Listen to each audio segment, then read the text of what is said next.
Hi viewers, welcome to our YouTube channel Ramu Gunti. ఈ వీడియోలో మీకు చెప్పినట్టుగా ఎలక్ట్రిసిటీ కంపెనీ అకౌంట్స్ అందిస్తున్నాను. ఇంట్రడక్షన్. మరి ఇక్కడ చూడండి, ఉపోద్ఘాతం అని పిలుస్తారు. ఒక ప్రత్యేక పార్లమెంటు చట్టం ద్వారా ఏర్పడిన సంస్థలు ప్రత్యేక పార్లమెంటు చట్టం ద్వారా ఏర్పడతాయండి.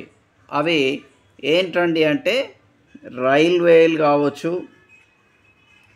తర్వాత గ్యాసు నీరుకు సంబంధించిన కంపెనీలు కావచ్చు, తర్వాత రవాణా సంస్థలు కావచ్చు, తదుపరి విద్యుత్ శక్తి సంస్థలు కావచ్చండి. ఇవన్నీ కూడా పార్లమెంటు ప్రత్యేక చట్టం ద్వారా ఏర్పాటవుతాయి. So today we are going to discuss about electricity company accounts introduction. As per introduction, the companies are specially incorporated by Parliament Act. These are railways, gas and water companies, transport company and electricity company. These are all called special act incorporate companies. So ఈ company అనేవి కూడా ముగింపు లెక్కలు తయారు చేయాలండి. Final accounts తయారు చేయాలి, ముగింపు లెక్కలు తయారు చేయవలసి ఉంటుంది. ఇవి రెండు భాగాలుగా తయారు చేస్తాయండి. ఒకటి ఆదాయ వ్యయాలు, ఇన్కమ్ అండ్ ఎక్స్పెండిచర్. ఇంకొకటి ఆస్తి అప్పుల పట్టిక, బ్యాలెన్స్ షీట్.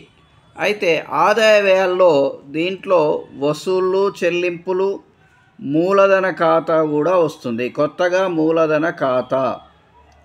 సో ఈ విధంగా ఆదాయ వ్యయాలు, వసూళ్ళు, చెల్లింపులు, తర్వాత మూలధన ఖాతా, చివరిగా ఆస్తి అప్పుల పట్టిక తయారు చేస్తారు. ఇదంతా కూడా డ్యూయల్ అకౌంట్ సిస్టమ్, ద్వంద్వ విధానంలో తయారు చేయవలసి ఉంటుంది.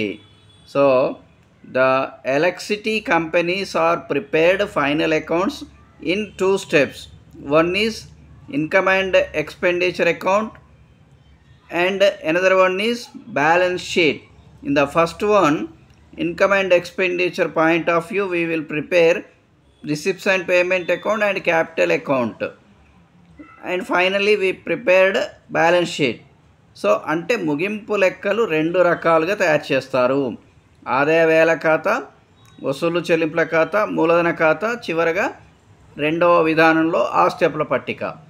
మరి ఇవన్నీ కూడా ఎలా ఉంటవి అంటే ద్వంద్వ విధానంలో. ద్వంద్వ విధానం అంటే మనకున్నాయి కదండి, డెబిట్, క్రెడిట్.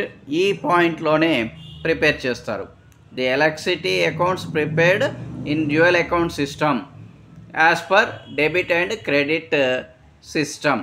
సో ఈ విధంగా మీకు ఇంట్రడక్షన్ స్టార్ట్ అయింది. ఇక కంటిన్యూషన్లో అన్ని వీడియోస్ కూడా దీని గురించి క్లియర్గా అందిస్తాను.